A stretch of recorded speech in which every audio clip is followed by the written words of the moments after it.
రంగారెడ్డి జిల్లాలోని హిమాయత్ సాగర్ కు భారీగా వరద ప్రవాహం కొనసాగుతోంది. వరద ఉధృతితో 6 గేట్లు ఎత్తి నీటిని విడుదల చేస్తున్నారు అధికారులు. హిమాయత్ సాగర్ కింద ఉన్న కాలనీ వాసులను అప్రమత్తం చేశారు. ఒకసారి హిమాయత్ సాగర్ పరిస్థితి మా కరెస్పాండెంట్ విక్రమ్ అందిస్తారు. విక్రమ్, ఎక్కడున్నారు ప్రస్తుతం మీరు? ఎలా ఉంది ప్రస్తుతం అక్కడ? దిగువ ప్రాంతాల ప్రజలను అప్రమత్తం కూడా చేసినట్టు అధికారులు చెబుతున్నారు. ఏంటి సిచ్యువేషన్? హరి, హైదరాబాద్ మహానగరంలోని జంట జలాశయాలకు భారీగా వరద నీరు వస్తున్న పరిస్థితి అయితే ఉంది. పైన ఎగువన ఉన్న చేవెళ్ళ, శంకర్పల్లి, మొయినాబాద్, షాబాద్ ప్రాంతాల్లో భారీ వర్షపాతం నమోదు కావడంతో హిమాయత్ సాగర్ అదేవిధంగా గడ్డిపేట జలాశయాలకు భారీగా వరద నీరు వస్తుంది. మనం ప్రస్తుతం ఈ కిస్మత్పూర్ దగ్గర ఉన్నాము. కిస్మత్పూర్ నుంచి హిమాయత్ సాగర్ జంట జలాశయం నుంచి కిందికి వచ్చే వరద నీరు ప్రాంతం దగ్గర కిస్మత్పూర్ దగ్గర ఉన్నాము. ఇక్కడ చూసుకోవచ్చు భారీగా వరద నీరు అయితే వస్తుంది. లోతట్టు ప్రాంతాల ప్రజలను ఇప్పటికే అప్రమత్తం చేశారు. ఎక్కడ ఎలాంటి లోతట్టు ప్రాంతాల ప్రజలను హైదరాబాద్ నగరం గుండా వెళ్ళే ఈ నదికి సంబంధించి మూసీ నది పరివాహ ప్రాంతాల్లో లోతట్టు ప్రాంతాల్లో జీవించే వారందరినీ కూడా ఎగువ ప్రాంతాలకు తరలించారు. ఇప్పటికే సైరన్ కూడా కొన్ని ప్రాంతాల్లో మ్రోగించిన పరిస్థితి ఉంది. మొత్తంగా హైదరాబాద్ నగర వ్యాప్తంగా కూడా ఒక మోస్తారు వర్షం అయితే కురుస్తుంది. మనం చూసుకోవచ్చు నిన్న రాత్రి అత్యధికంగా రాజేంద్ర నగర్లో 5 సెంటీమీటర్ల వరకు కూడా వర్షపాతం నమోదైన పరిస్థితి అయితే ఉంది. ప్రస్తుతం మనం చూసుకోవచ్చు హిమాయత్ సాగర్ జలాశయానికి అయితే 6 గేట్లు ఎత్తారు. మరి కాసేపట్లో 2 గేట్లు కూడా ఎత్తబోతున్నారు. మొత్తం 8 గేట్లు ఎత్తబోతున్నారు. 3 అడుగుల ఎత్తు వరకు కూడా 8 గేట్లు ఎత్తుతున్నారు. మొత్తంగా భారీగా ఇంకా వరద నీరు పెరిగే అవకాశం ఉంది. మూసీ ఉధృతి భారీగా పెరిగే అవకాశం ఉందని స్పష్టంగా అర్థమవుతుంది. మరోవైపు ఈ రోజు కూడా రెడ్ అలర్ట్ ఉన్న నేపథ్యంలో వికారాబాద్, సంగారెడ్డి, కామారెడ్డి జిల్లాలకు ఈ రోజు కూడా వాతావరణ శాఖ రెడ్ అలర్ట్ జారీ చేసిన నేపథ్యంలో ఎగువనున్న ప్రాంతాల్లో భారీ వర్షపాతం కురిసే అవకాశం ఉందని చెప్తున్నారు. మరోవైపు చూసుకోవచ్చు బంగాళాఖాతంలో కొనసాగుతున్న అల్పపీడన ప్రభావం కారణంగా తెలంగాణ వ్యాప్తంగా కూడా విస్తారంగా వర్షాలు కురుస్తున్నాయి. రాత్రి మనం చూసుకోవచ్చు కొత్తగూడెం, భద్రాద్రి జిల్లాలో అత్యధికంగా 12.5 సెంటీమీటర్ల వర్షపాతం నమోదైంది. అదేవిధంగా మహబూబ్ నగర్ జిల్లా జడ్చలలో 12 సెంటీమీటర్లు, అదేవిధంగా వికారాబాద్ జిల్లా పరిగిలో 12 సెంటీమీటర్ల వర్షపాతం నమోదైన పరిస్థితి ఉంది. తెలంగాణ వ్యాప్తంగా కూడా విస్తారంగా వర్షాలు కురుస్తున్నాయి. హైదరాబాద్లో కూడా ముసురు వదలట్లేదు, ఎర్రతెరపు లేకుండా వర్షాలు కురుస్తున్న పరిస్థితి ఉంది. నిన్న రాత్రి అత్యధికంగా రాజేంద్ర నగర్లో 5 సెంటీమీటర్ల వర్షపాతం నమోదైంది. అదేవిధంగా మైలార్దేవుపల్లి, శాస్త్రీపురం ఈ చుట్టుపక్కల ప్రాంతాల్లో చూసుకుంటే భారీ వర్షపాతం అయితే నమోదైన పరిస్థితి ఉంది.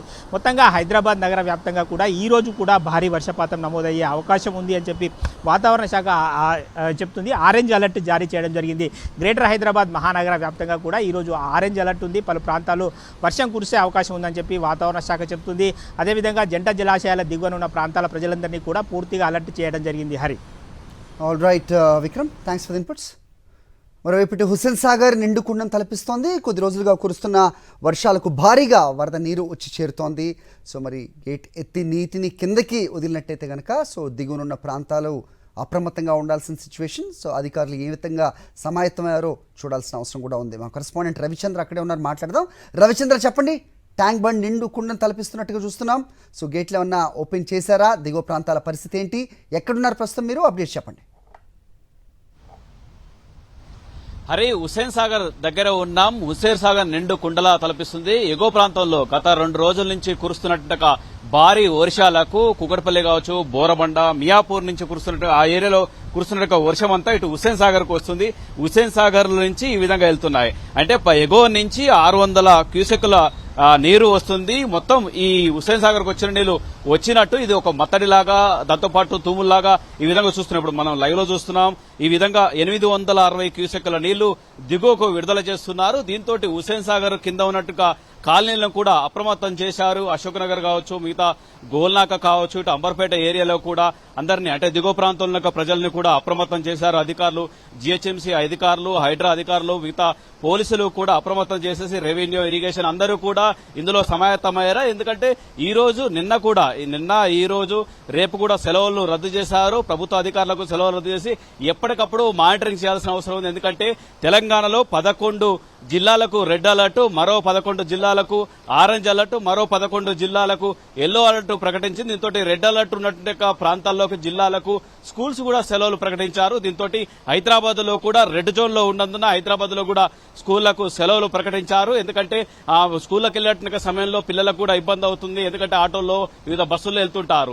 మరోపక్క ఈ విధంగా భారీ వర్షాలు కురుస్తున్నాయి. హైదరాబాద్ లో చాలా కాలనీలో లోతట్టు 100 కాలనీలు లోతట్టు ప్రాంతాల్లో కొన్ని కాలనీల్లో నీళ్లు కూడా ఉన్నాయని చెప్పుకోవచ్చు. వరద నీరు రోడ్లపైకి రావడంతో రోడ్లు చెరువులను తలపిస్తున్నాయని కూడా చెప్పుకోవచ్చు. దీంతో ట్రాఫిక్ కూడా విపరీతంగా పెరుగుతుంది. సాయంత్రం వేళలో మరింత వేగంగా ట్రాఫిక్ పెరుగుతుంది. అంతేకాకుండా ఒక పక్క వర్షాలు కూడా సాయంత్రం ఎక్కువగా రావడం, మరోపక్క ట్రాఫిక్ ఆఫీసులకు వెళ్లి వ్యాపారాలు చేసి తిరిగి వెళ్లేటువంటి వాళ్ళు కూడా ఈ విధంగా ఇబ్బందులు పడుతూ సాయంత్రం వేళలో ఉన్నారని చెప్పుకోవచ్చు. నిన్న మొన్న నుంచి కురుస్తున్నట్టుగా వర్షాలతోటి ఈ విధంగా మూసీ నది కూడా బాగా ఉప్పొంగి ప్రవహిస్తుందని చెప్పుకోవచ్చు. ముఖ్యంగా అంబరపేట ఏరియా కావచ్చు, నిన్న ముసరాంబాగ్ ఏరియాలో ఏకంగా బ్రిడ్జి పై నుంచి వెళ్లినట్టు సందర్భాలు కూడా ఉన్నాయి. దీంతో కాసేపు ముసరాంబాగ్ ఏరియాలో బ్రిడ్జి పై రాకపోకలను కూడా నిలిపివేశారు అధికారులు. ఇలాంటి జాగ్రత్తలు తీసుకుంటున్నారు. హైదరాబాద్ లో చాలా చోట ముఖ్యంగా నాలాలు కావచ్చు, దాంతోపాటు మ్యాన్ హోల్స్ కావచ్చు పొంగి పొర్లుతున్నాయి. అక్కడక్కడ జాగ్రత్తలు, ముఖ్యంగా లోతట్టు ప్రాంతాలు ఉన్నట్టు ఖాళీలలో కూడా జాగ్రత్తలుగా ఉండాలంటూ అధికారులు కూడా సూచిస్తున్నారు. ఎందుకంటే నిన్న యాకుత్పూర్ ఏరియాలో ఒక గౌస్ అనే వ్యక్తి కూడా నాలలో పడిపోయారు. అతన్ని నిచ్చెన దాంతోపాటు తాడు సహాయంతో అతను బయట తీస్తారు. ఇలాంటి ప్రమాదాలు జరగకుండా కూడా జాగ్రత్తలుగా ఉండాలంటూ ఉన్నతాధికారులు కూడా సూచించారు. అవసరమైతే అంబులెన్సులు కావచ్చు, హెలికాప్టర్ కూడా అందుబాటులో ఉంచుకొని ఎప్పటికప్పుడు జాగ్రత్తలు చూసుకోవాల్సిన అవసరం ఉంది. మానిటరింగ్ కూడా చేసుకోవాల్సిన అవసరం ఉందంటూ కూడా అధికారులకు చెప్పారు. ఈ విధంగా మొత్తానికి మాత్రం హైదరాబాద్ లో ఇప్పటికి కూడా ఆకాశం మేఘావృతమైంది. చాలా మబ్బులు పట్టి ఉన్నాయి. చాలా నిర్మలంగా ఉందని చెప్పుకోవచ్చు. ఎప్పుడైనా క్లౌడ్ బర్స్ట్ అయ్యేటువంటి అవకాశాలు కూడా ఉన్నాయని చెప్పుకోవచ్చు. దీంతో అతి భారీ వర్షాలు కురిసేటువంటి అవకాశాలు ఉన్నందున జనం కూడా అప్రమత్తంగా ఉండాల్సిన అవసరం ఉంది. అత్యవసరం అయితే తప్ప బయటికి రాకపోవడమే బెటర్ అంటూ కూడా అధికారులు సూచిస్తున్నారు ఎప్పటికప్పుడు. ఎందుకంటే ఏ సమయంలో ఏ విధంగా వరద పెరుగుతుందో తెలియని పరిస్థితి. ముఖ్యంగా కృష్ణా ఏరియా ప్రాంతంలో కూడా కొన్ని స్కూటీలు, బైకులు కూడా కొట్టుకెళ్లినట్టు సందర్భాలు కూడా చెప్పుకోవచ్చు. అందుకే జనం కూడా జాగ్రత్తలు తీసుకోవాల్సిన అవసరం ఎంతైనా ఉందని చెప్పుకోవచ్చు. Hari all right Ravichandra.